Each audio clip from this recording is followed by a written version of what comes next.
I never thought the deepest wound I'd ever feel would come from my own son. Not with a scream, not with a slap, but with a folded piece of paper and the words, "Dad, it's time you pulled your weight." No rage, no emotion, just cold instruction. And me? I smiled. Because sometimes the quietest betrayals are the ones that spark the loudest awakenings. When Linda died, the house went hollow overnight. Her perfume still lingered on the curtains, but the sound of her humming in the kitchen vanished, replaced by the click of the fridge and the creak of floorboards under my feet. I'd go days without hearing another voice. I was 69, staring at my own reflection one evening in the dark window, realizing I was the only echo left. Grief wasn't a storm to be endured anymore. It was a climate, a new weather pattern I woke up to each day. It was Michael who suggested I move in with him. "It's not safe for you there alone," he said over the phone, a hesitance in his tone that could have been care or guilt. "You'll have family around. Clara will cook. The kids will love having Grandpa." I wanted to believe it. I wanted to think maybe he'd finally remember the father who carried him through college, who worked overtime shifts so he could have braces and sneakers that didn't make him a target in school. So I packed 2 suitcases and left the house Linda and I built with our hands, thinking I was walking into some kind of sanctuary. I told myself this was family bending, not breaking. But from the moment I crossed their threshold, I felt like a guest, not a father, and not the welcome kind. Clara was polite enough at first, but her eyes gave her away. She started noticing how quickly groceries disappeared. "We're going through food so fast," she muttered once, closing the fridge a little too hard. Another time she laughed. "Feeding an extra mouth really adds up, huh?" Extra mouth. She said it like I was a stranger on welfare instead of the man who helped raise her husband. I swallowed it all. I mowed their lawn without being asked, fixed their leaky faucet, sat in the quiet at night and tried not to take up space. I told myself it was temporary, that Michael would see I was still useful, still his father, still someone who mattered. But then came the night he handed me that paper. He'd just come home from work, tie loosened, shoes off, the faint smell of cologne and city grit still on him. I was folding his laundry on the couch, his, not mine, when he cleared his throat like he was about to make an announcement. "Dad," he said casually, "you need to start pulling your weight." I looked up. "I do what I can, son. Around the house." "No," he cut me off. "I mean real work, not just sweeping leaves or watching TV all day." His words carried that impatient edge I remembered from when he was a boy, except back then it was over toys, not me. He handed me the paper, a printout with an address at the top. "I found you a job." I scanned it quickly. Janitorial work. A warehouse downtown. Nights. Low pay. My name wasn't on it yet, but my shame was already soaking into the ink. I folded the paper neatly, pressing the creases flat like I'd done with his school report cards decades ago. "Thanks," I said, forcing a smile. "I appreciate the help." He nodded, satisfied, and started up the stairs. "At least now you're not just sitting around." Those words cut deeper than the job offer. Sitting around, as if the last 40 years of my life had been nothing but idle time. As if double shifts, calloused hands, and missed birthdays so he could have a future counted for nothing now that my back ached and my wife was gone. I sat there a long time after he disappeared, the laundry half folded on the couch, the TV droning about traffic and politics. The room smelled of detergent and reheated food, but mostly of something else, indifference. Even the clock ticked on like it belonged to someone else's rhythm. That's when it hit me, sharp and clean. This wasn't about work. It wasn't even about money. It was about erasure, about being made small enough to ignore, about being turned from a father into an obligation. I didn't argue. I didn't lecture. I didn't remind him of the nights Linda and I lay awake worrying about how to pay for his textbooks, or the mornings I drove him to interviews because his car had died again.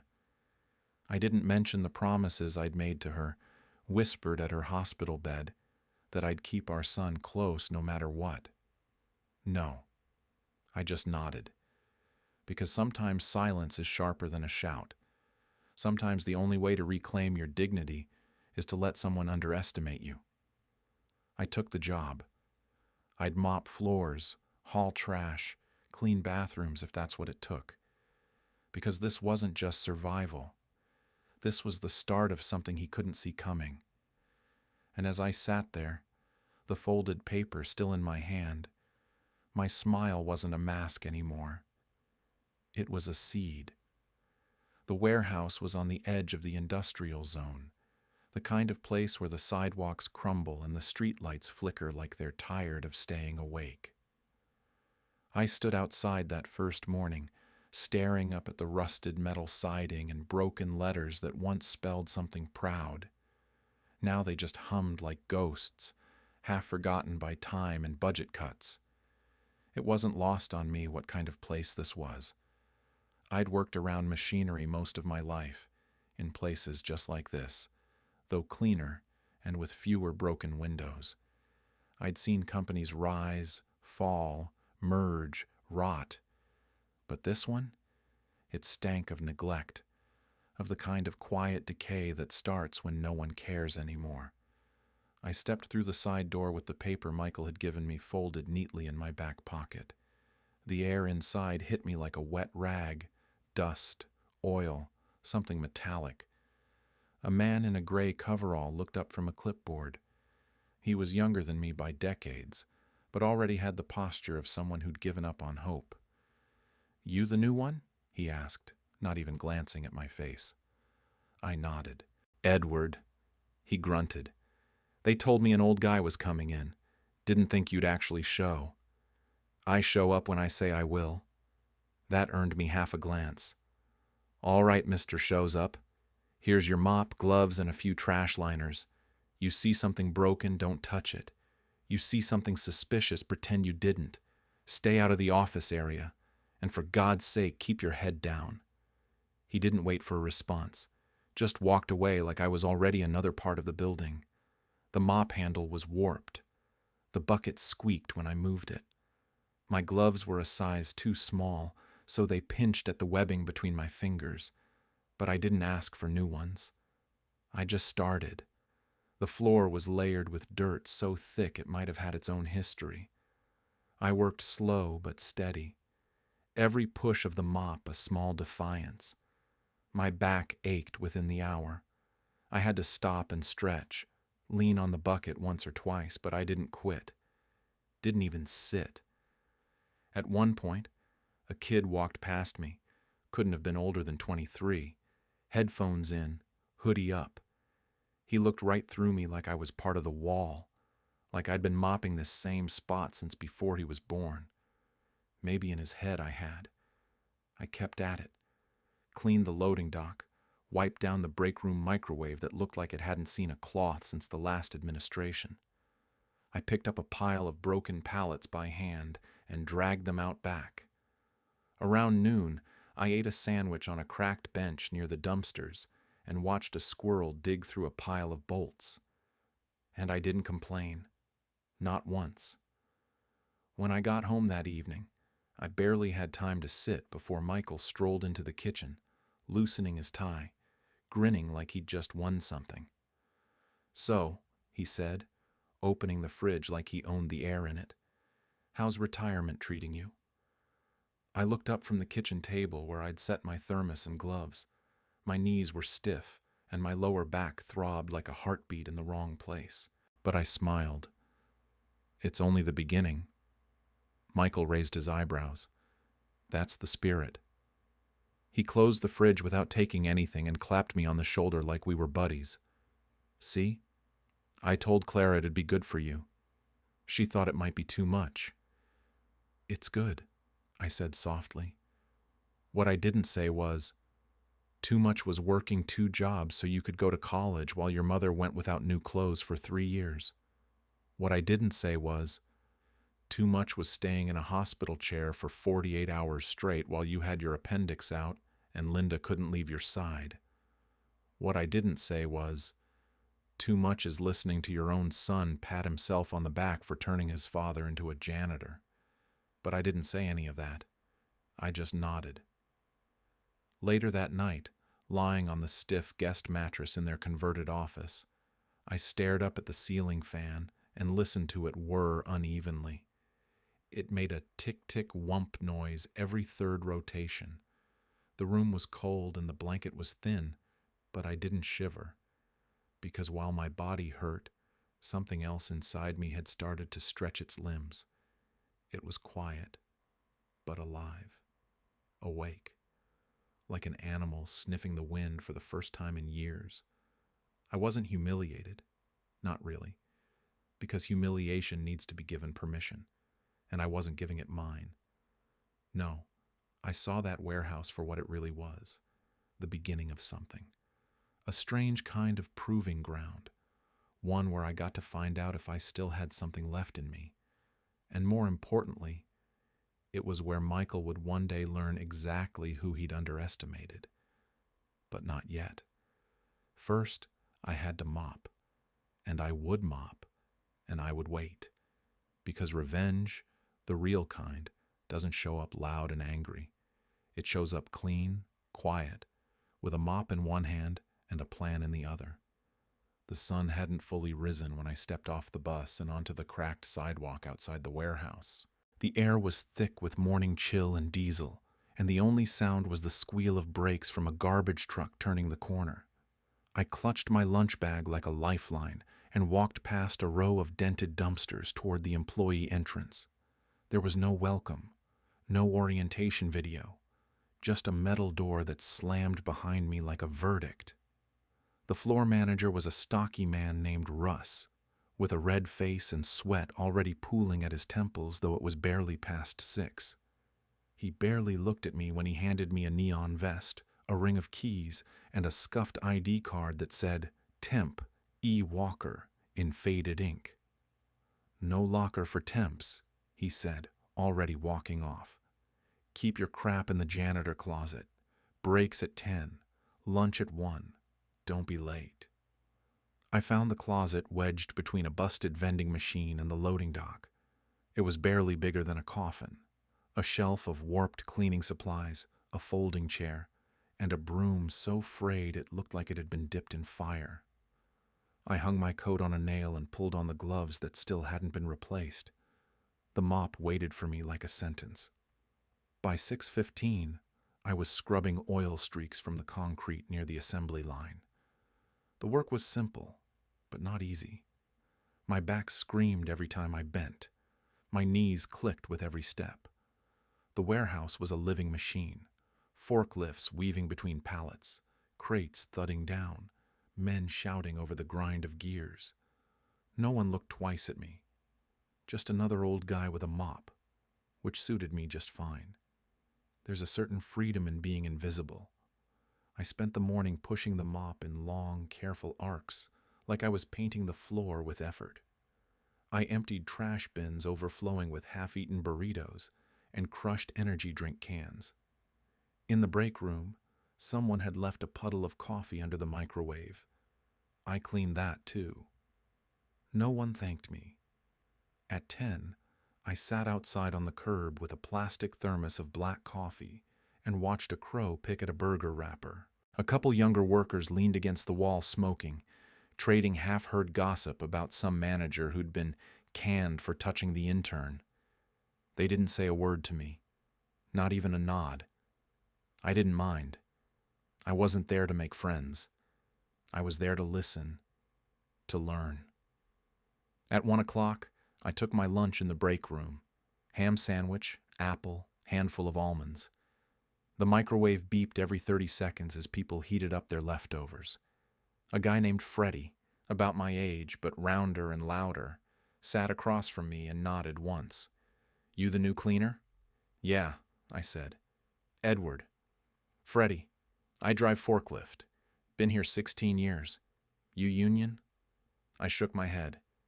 Figures, he muttered, then took a huge bite of lasagna. By the time lunch ended, I'd memorized the rotation schedule posted above the water cooler. Who came in when? Who stayed late? Which names matched which faces? That's how I always worked. Slow, steady, eyes open. Back on the floor, I found myself near the loading docks again. A younger guy had dropped a box of something sharp, screws or washers, and was cursing under his breath, trying to scoop them back in. I knelt beside him without a word and helped gather them up. He looked at me sideways. You don't have to. Yeah, I know. We finished in silence. When he stood, he gave me a nod. A real one this time. That was all I needed. By the time my shift ended, my arms were shaking, my spine was one long complaint, and my boots were coated in grime. But I'd done it. A full day. No shortcuts. No complaints. The sky was dark when I left the warehouse, the sodium lights overhead buzzing like old flies. I caught the bus home, sat stiff-backed between a teenager scrolling on his phone and an old woman mumbling into her coat. The city passed in streaks of yellow and gray, and I let my mind go quiet. At home, I slipped in through the side door and kicked off my boots without a sound. Clara was in the kitchen, wiping down counters like she was auditioning for a commercial. She didn't look up. Michael was lounging on the couch, tie off, beer in hand. He looked over as I passed and gave me that same smirk, the one that said, "See, I fixed you." "So," he said, lifting the bottle to his lips, "you make any new friends at the mop club?" I paused at the doorway. My body ached, but my voice didn't. "I showed up. I did the work." He grinned. "At least you're not just sitting around." I nodded. "Not anymore." Then I walked past him and into the guest room, that cold little office with its fold-out bed and barely a nightstand. I sat on the edge of the mattress and unlaced my boots slowly, fingers trembling from fatigue. But I was smiling, because I wasn't broken. I was beginning. 3 days into the job, my body started to adjust. Not in the way a young man's does. No, those days were gone. But I learned which knee to bend first when lifting, how to brace my lower back when pushing the mop across uneven concrete, which sections of the floor could be skipped when the supervisor wasn't watching. You get efficient, or you get broken. I chose efficient. By Friday, I was walking the perimeter of the warehouse collecting busted boxes and loose tape, minding my business, when the intercom crackled overhead. "Edward Walker, office, now." It wasn't a request. Voices turned. I caught the raised brows from a few workers nearby. No one gets called to the office unless they're in trouble. I didn't panic, but my chest tightened slightly as I peeled off my gloves and wiped my hands down my vest. I made my way up the steel staircase that rattled under my boots and walked down a narrow hall with peeling beige paint and flickering lights. The office door at the end was shut. I knocked once. "Come in." I opened the door and froze halfway through the frame. Sitting behind the desk was a man I hadn't seen in almost 40 years, a face aged but unmistakable, with crow's feet carved deep around his sharp eyes and a scar still running from his cheekbone to the corner of his jaw. Raymond Harris. "Eddie," he said, pushing back from his desk so fast his chair screeched. He stood up, wide-eyed. "Eddie Walker? That can't be you." My voice caught for a second before I found it. "Ray?" In 2 steps he was across the room, arms out. We embraced, not the kind of polite, awkward hug old men sometimes give, but the real kind, the kind soaked in time, dirt, blood, and memory. "Holy hell," he said, pulling back and gripping my shoulders like he was afraid I'd vanish. "I thought you were gone. After NAM, I figured you'd moved out west or disappeared like the rest of them." I disappeared all right, I said with a dry chuckle. Into 30 years of factory shifts and raising a kid who thinks I'm lawn furniture. Ray laughed, a full, hearty laugh that shook his whole chest. God damn, Eddie Walker, what the hell are you doing scrubbing floors in my building? My eyebrows lifted. Your building? He stepped back and gestured around. I own this company. Bought it 10 years ago after we merged with some East Coast outfit. Been building it up ever since. We employ over 400 across 2 states. You're standing in Harris Logistics, my friend. I blinked. You mean you're the reason my paycheck says HLC in the corner? He grinned. The C stands for corporation. We're fancy now. We both sat down, me in a chair across from him, my body grateful for the rest. I studied his desk. Neat, organized. A photo of his wife beside a coffee mug that read CEO. He'd made it, from foxholes to boardrooms. I should have been jealous, maybe, but all I felt was warmth. You're really working janitorial? He asked, narrowing his eyes. I nodded. Long story. My son thought I needed something to keep me busy. Found me the listing himself. Didn't realize he was handing me off to an old war dog. Raymond's smile faded slightly, replaced by something quieter. He treats you like that? Worse lately. Since my wife passed, I think he sees me as some kind of slow leak in his life. Just another mouth to feed. Raymond looked down at his hands, then back at me. Does he know what you've done? What you gave for him? Doesn't matter, I said. He's got his own house, his own family. I'm just a shadow in the corner now. For a moment, neither of us spoke. Then Raymond leaned back and crossed his arms, a glint forming in his eye. Well, shit. We can't let that stand. Ray, he raised a hand. No. Hear me out. I'm not saying I'm going to pull you off the floor and parade you around like a veteran with a name tag. But you always were the smartest guy in our unit. You remember the supply chains in Vietnam? You kept inventory better than any officer we had. I shrugged. Old habits. Old habits build empires, he said. I stared at him. You want me off the mop? I want you where you belong, helping me run this place, not cleaning it. I laughed once. That would confuse the hell out of your staff. That's the point, he said, grinning like a man with a secret. Let's make this interesting. You stay in your current role for a bit. Keep your head down. But starting next week, you report to me after hours. I'll bring you in on operations, internal audits, training structure, whatever you can help fix. Quietly. I paused. And when it's time? He leaned forward. When it's time, we'll see who's really the one just sitting around.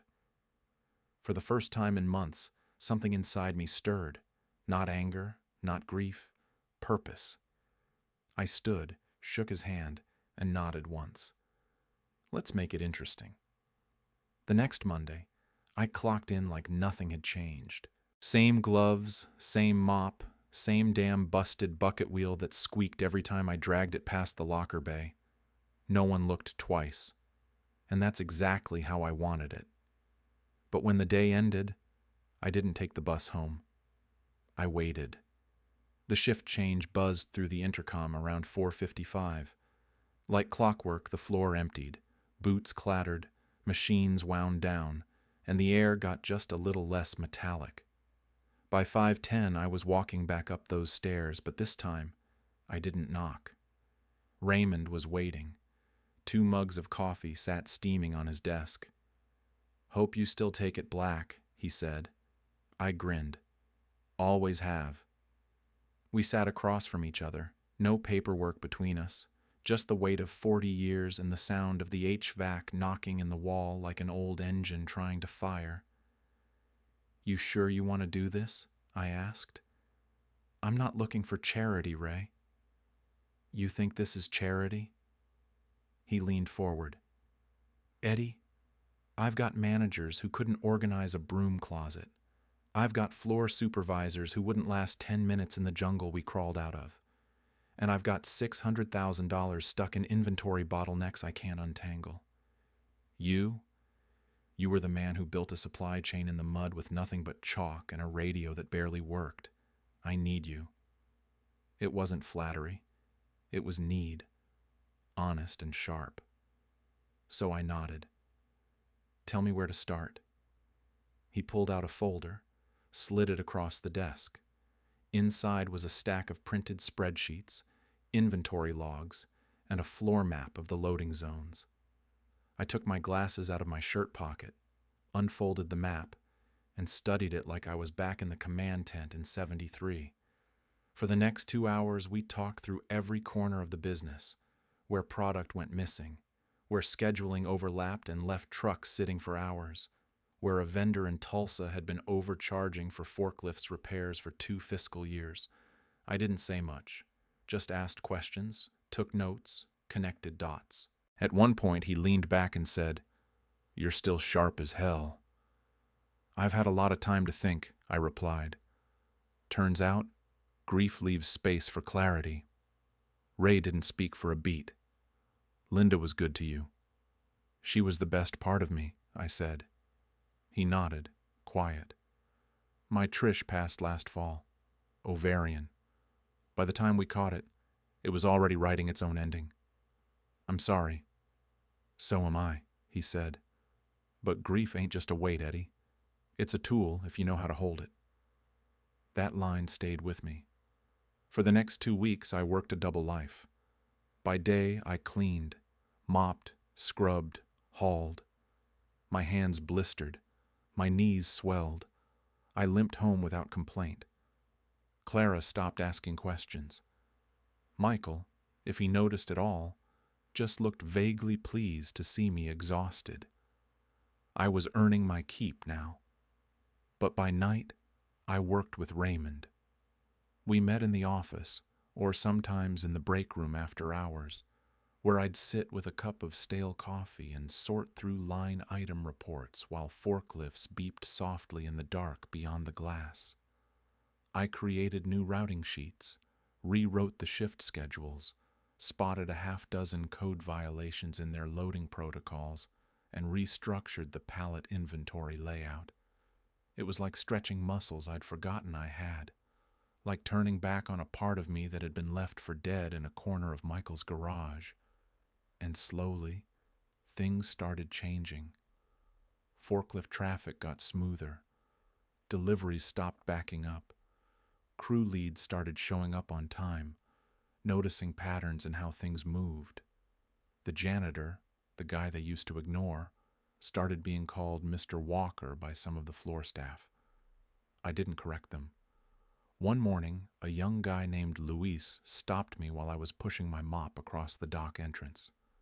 "Hey, Mr. Walker," he said. "Yeah? You used to work in logistics or something?" "Something like that." He nodded. "You cleaned up the shift overlap. Appreciate it. Was getting home late every damn night." "Glad it helped," I said, and kept mopping. By the 3rd week, Raymond pulled me aside after our usual session. "Listen," he said, "we're not going to keep you undercover much longer. I've got the board coming in next month. I want you sitting next to me when they walk in. Won't that raise some eyebrows?" He grinned. "That's the point. But until then, I want you to keep doing what you're doing. Keep your boots on the floor. Let them think you're just the old guy with the mop.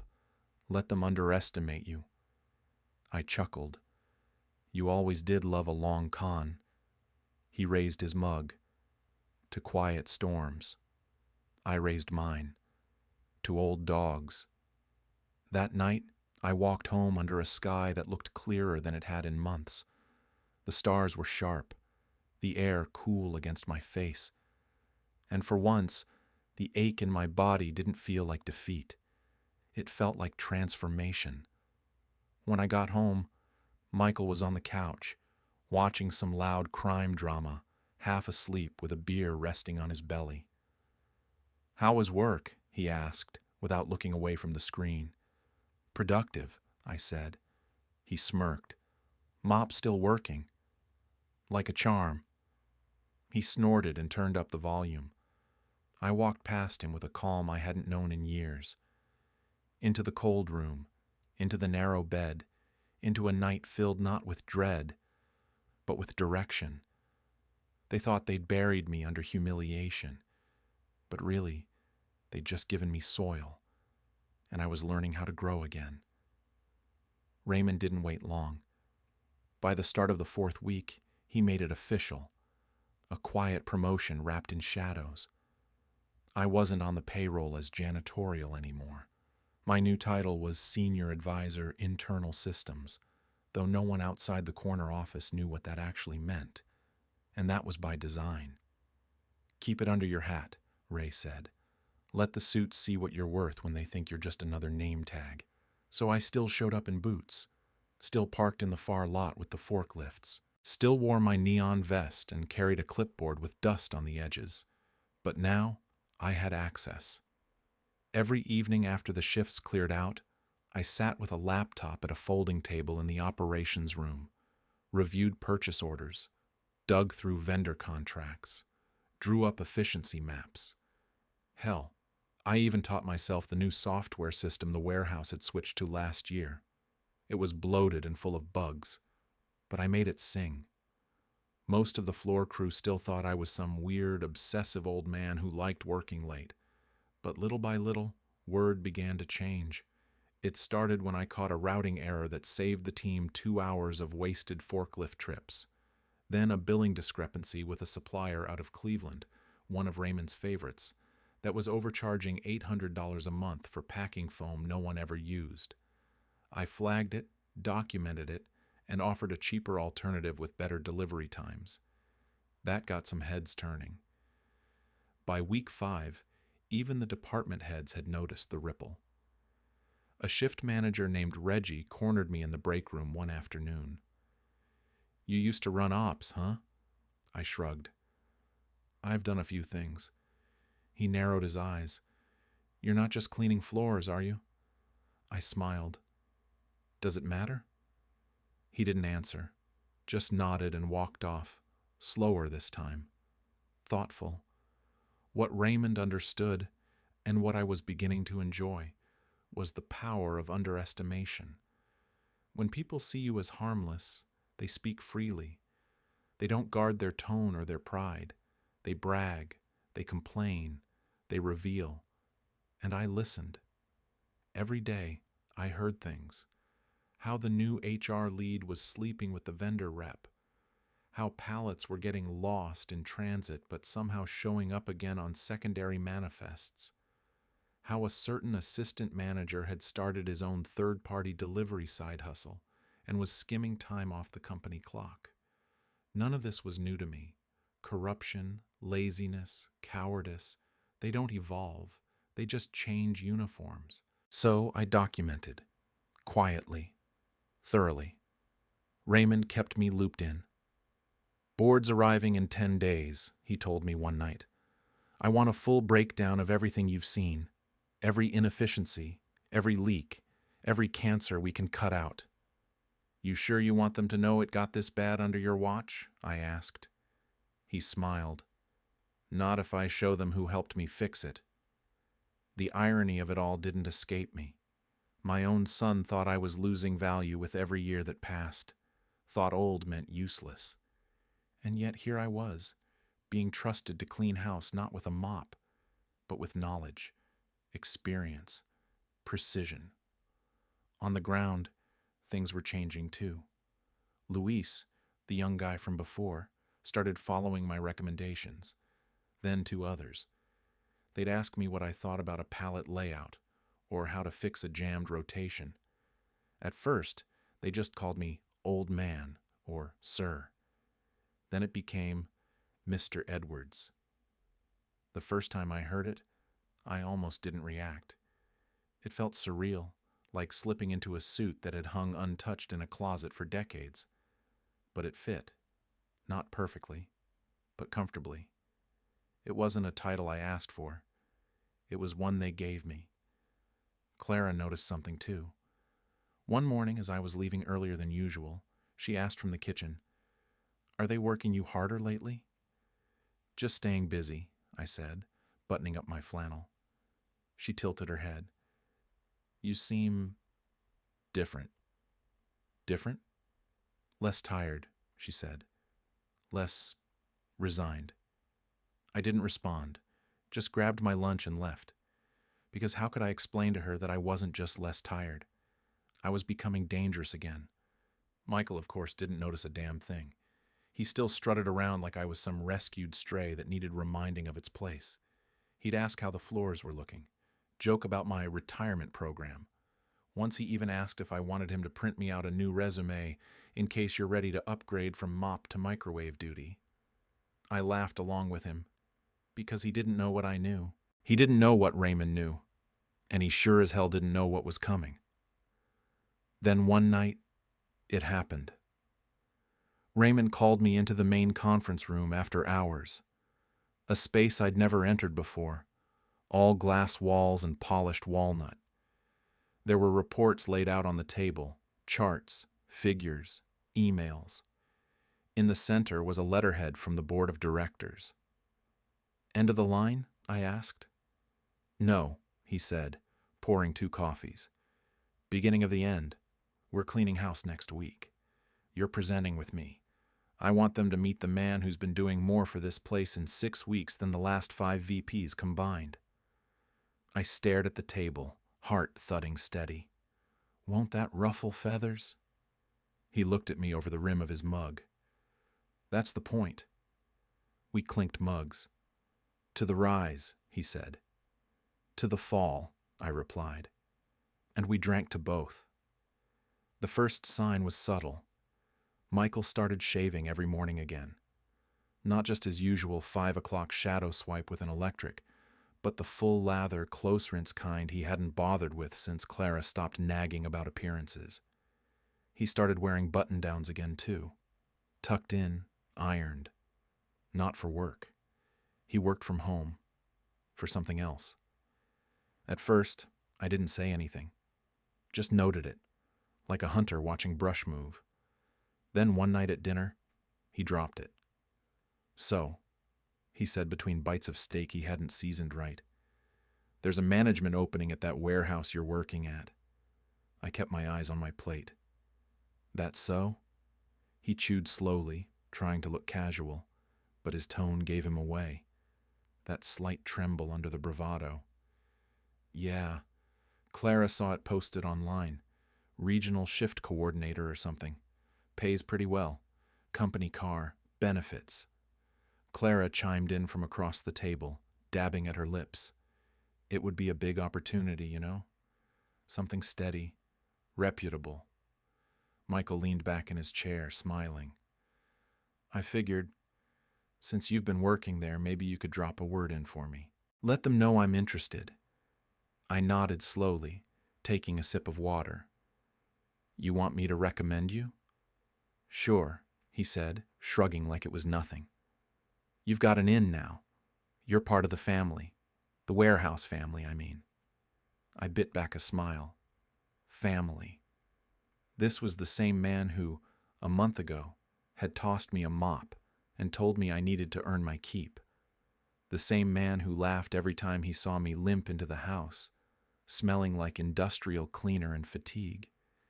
And now, because he caught the scent of opportunity, I was suddenly an asset. I didn't give him an answer right away. Just nodded, kept chewing, let the request hang in the air like smoke.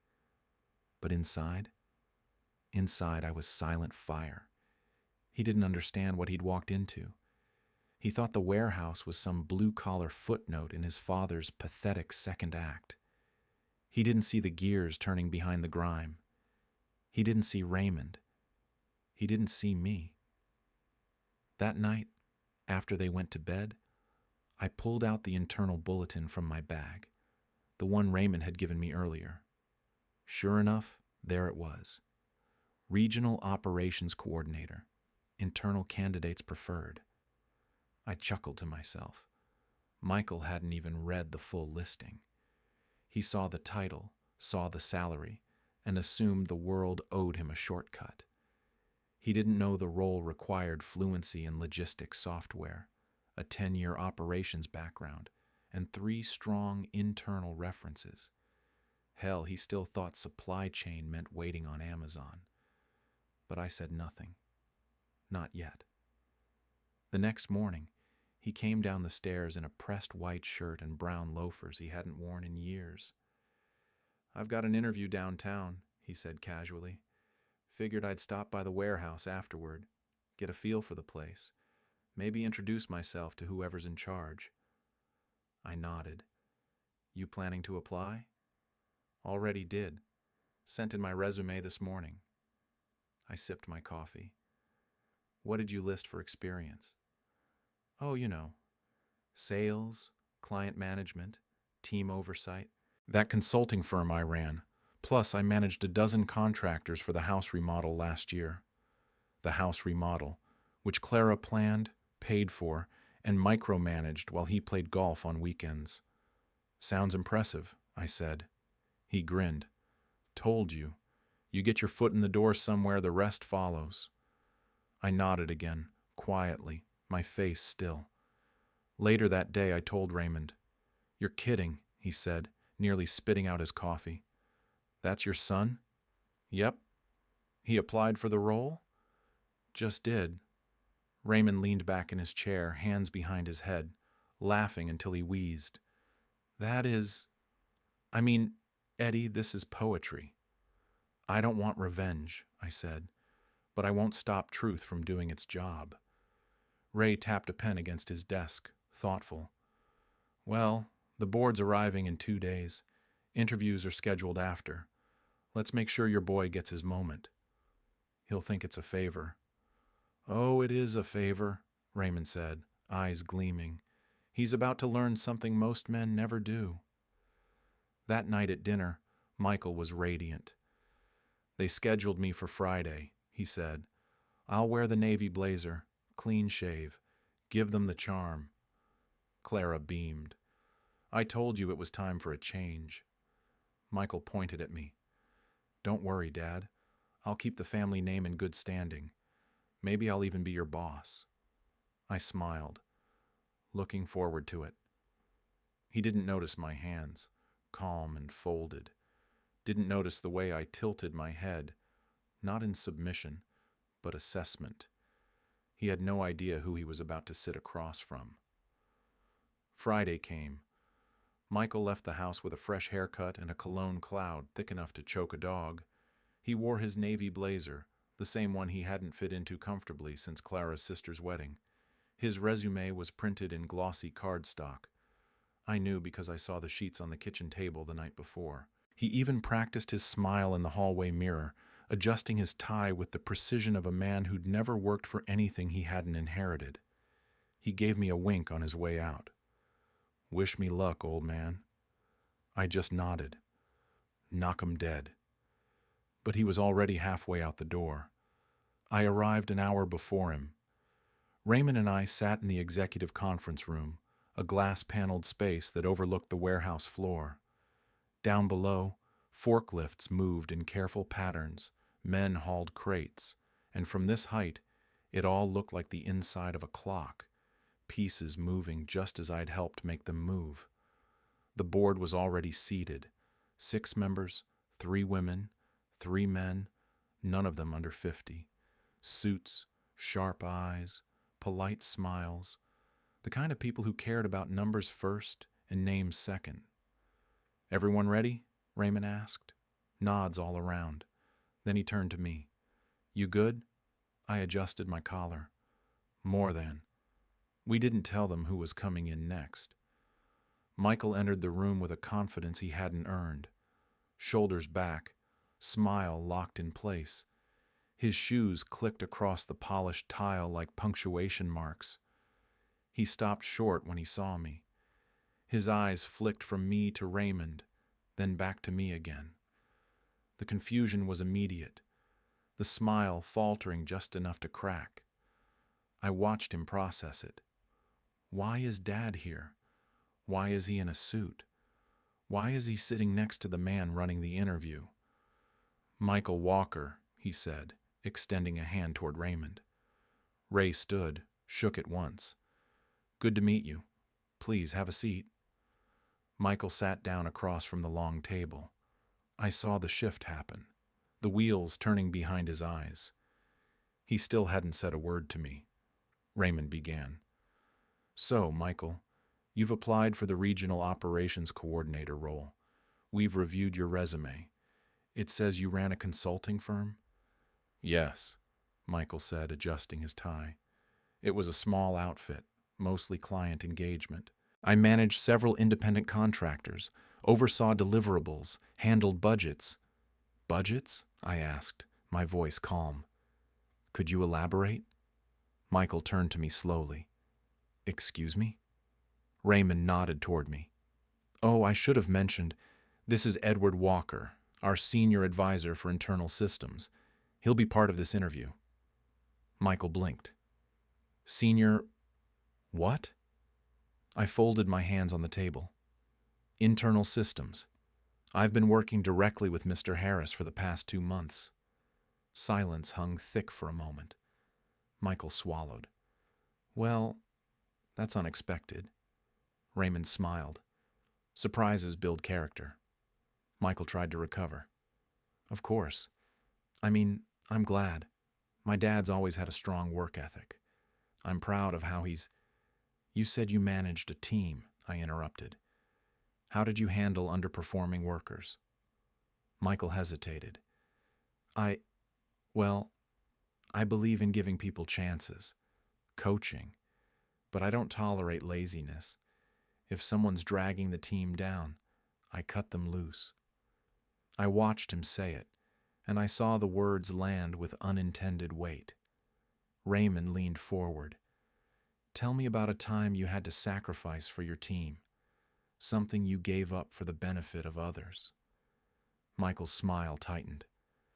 Well, in leadership, you make time sacrifices, late nights, stress. Sometimes you step away from your family to focus on the business, that sort of thing. I could feel it then, the unraveling. I glanced at the board. A few members were already exchanging glances. They'd seen this before. Charm over substance, polish without grit. Would you say you work well with people above you? I asked. Michael gave a cautious laugh. Of course. I respect authority. Always have. Even when you think they're beneath you. That hit. I saw the flicker. Just a second of defensiveness. Raymond closed his folder gently. Thank you, Michael. We'll be in touch. Michael sat frozen for a moment. That's it? Ray stood. Yes. We've got another candidate coming in shortly. Michael looked at me like I'd stabbed him. But I hadn't. I'd simply shown up. He stood slowly, gathered his folder, and walked toward the door. Before he stepped out, he turned. You've been working here? All this time? You didn't say anything. I didn't need to, I said. Then he left. The room was silent for a beat. Then one of the board members said, Well, that was illuminating. Raymond smiled. Told you it would be. And I felt nothing cruel, no triumph, just clarity. My son had finally seen me. Not the old man in his guest room, not the extra mouth, not the janitor, but the man he'd tried to bury beneath his ego, and who rose quietly above it. The conference room emptied slowly after Michael left, like the final act of a play where no one applauds. The board murmured their thanks, offered nods to Raymond, and passed me brief, respectful glances, the kind people give when they're not quite sure what role you played in something significant, but they know it mattered. Ray leaned over after the last one stepped out. You good? I didn't answer right away. I was watching the warehouse floor through the glass, the steady hum of machinery continuing as if nothing monumental had just happened. That was the thing about truth. It didn't need explosions to be felt. It just had to land. I'm good, I finally said. But he's not. Ray chuckled softly. He'll be fine, or he won't. Either way, he got the message. The real message, though, that came a week later. Raymond called Michael in under the pretense of a follow-up. Clarification on your references, was the line they fed him. I was already seated at the far end of the same boardroom table when he arrived, the same navy blazer hanging limp on his frame like it had lost its confidence. He avoided my eyes. Raymond cut right to it. Michael, he said, we've reviewed your application thoroughly. We've spoken with your listed references, evaluated your leadership background, and discussed your performance in the interview. Michael gave a single stiff nod, lips pressed together like he already knew the answer. We won't be moving forward, Raymond said simply. Michael didn't react, not immediately, just sat there, the tension in his jaw slowly crawling up into his temples. May I ask why? He finally said, too measured to be genuine. Raymond gave a polite smile. You lack direct operational experience. Your interview demonstrated charm, but not substance. You spoke of leadership, but couldn't articulate sacrifice. And frankly, your understanding of logistics is thin. Michael looked at me then, and I met his stare, not cold, not vengeful, just present, like a mirror. I see, he said. Raymond pushed the papers aside and leaned forward, elbows on the table. I'll be honest, Michael. If your father hadn't walked through our doors a month ago, I'd have never learned half of what's wrong with this place. He fixed systems my senior staff couldn't even identify. He cleaned up messes no one else even noticed. Michael said nothing. Raymond continued. You might have thought he was just a janitor, but this man built the foundation you thought you could climb, and that foundation told me everything I needed to know. Michael stood, too quickly. I appreciate your time, he said, voice brittle. And yours, Dad. Edward, I corrected softly. At work, that's what they call me. He didn't respond, just walked out, faster than he should have. Like maybe if he moved quickly enough, he could outrun the weight pressing down on him. Raymond leaned back and exhaled. Think that'll be the last time we see him? I shook my head. No, but the next time he looks at me, he'll see the man he tried to bury. That night, Michael didn't come home for dinner. Clara texted once asking if I'd heard from him. I replied, he's fine, just quiet. In the silence of the guest room, I sat at the desk with my old war medals laid out beside a stack of Raymond's reports. A strange symmetry, youth and purpose, age and restoration, all converging in the span of weeks. There was no satisfaction in watching Michael break. Only truth. The truth that sons don't always grow into the men you hope they'll be. The truth that sometimes you have to become the example they failed to learn from. And the truth that no title, no job, no favor could earn him back the integrity he traded away for pride. A few days later, Clara pulled me aside in the kitchen. Her voice was low, tired. He's upset. I've never seen him like this. I didn't play dumb. I know. She looked at me for a long moment. Did you humiliate him? No, I said, pausing just long enough for the words to land. He did that all on his own. She didn't argue. She just nodded, softly, then walked away. I poured myself a glass of water and stared out the window above the sink. The sun was starting to set, casting long shadows over the backyard. I used to sit on porches with Linda at this hour, watching the sky change like it owed us something beautiful. She would have had a few words for Michael by now, sharp but fair. God, how I missed her wisdom. On Friday, I packed up the few things I had in their guest room, the flannel shirts, the tin box of letters from Linda, my boots, my gloves. I didn't need the space anymore. I'd found something better, my own trailer, modest, clean, paid in full. Raymond had insisted on offering me something grander, but I told him no. I didn't need flash. I needed peace. Before I left, Michael stood on the porch. He didn't speak, so I did. You ever want to talk like men? I'll be around. He nodded once, stiff and unready. I walked down the steps, keys in my hand, back straight. The warehouse behind me was running like a dream now, and my name, not just my title, carried weight again. The first night in my new place, I didn't sleep much. Not because I was uncomfortable. The mattress was firm, the sheets were clean, and for the first time in years, no one else's footsteps creaked above my head. No, I stayed awake because silence had returned to me, not the kind that punishes, but the kind that invites you to finally listen. The trailer was small, maybe 30 feet long, parked in a quiet corner lot near a patch of pines. It had a single bedroom, a kitchenette, a worn leather recliner by the window, and a porch that looked out over an empty gravel road. There wasn't much to see, but I wasn't there to see. I was there to be. I unpacked slowly that weekend, hung a photo of Linda on the wall above the dining nook, her favorite one, taken on a pier in San Diego when we were still young enough to think the world was ours. Next to it, I pinned my discharge papers and a faded map of the warehouse floor I'd helped redesign, not because I wanted to boast, because I wanted to remember. On Monday morning, I walked into work not as a janitor, not as someone's unwanted guest, but as a man with purpose again.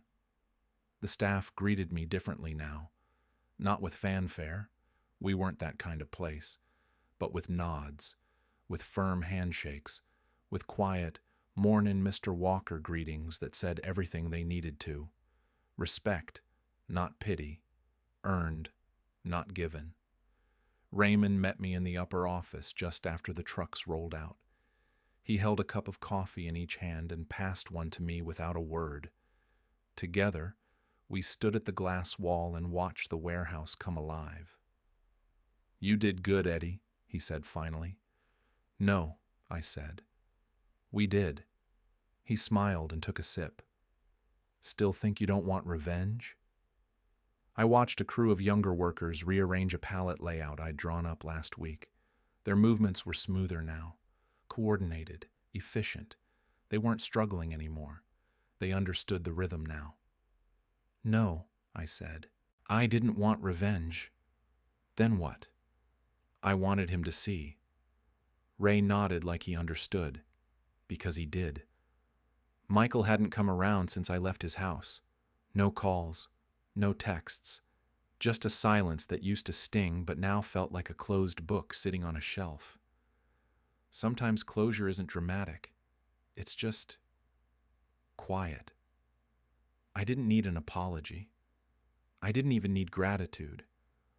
All I wanted was for him to look across that boardroom table and finally see the man he thought had nothing left. The man he once reduced to a mop and a room with no heat. And he had. That was enough. I drove home that night with the window cracked and the wind rolling in. The old country station was playing something twangy and honest, the kind of song that doesn't try too hard to be sad, just lets the ache settle in natural. When I pulled into the lot, I saw something I didn't expect. Michael's car, parked crooked. I sat there a full minute before stepping out. He was standing on my porch, hands in his pockets, eyes red, but not from crying, more like from lack of sleep. He looked thinner, smaller. He didn't speak until I was 5 feet away. "I thought I hated you," he said. I didn't answer, just waited. "I thought you were weak. All those years, you just worked.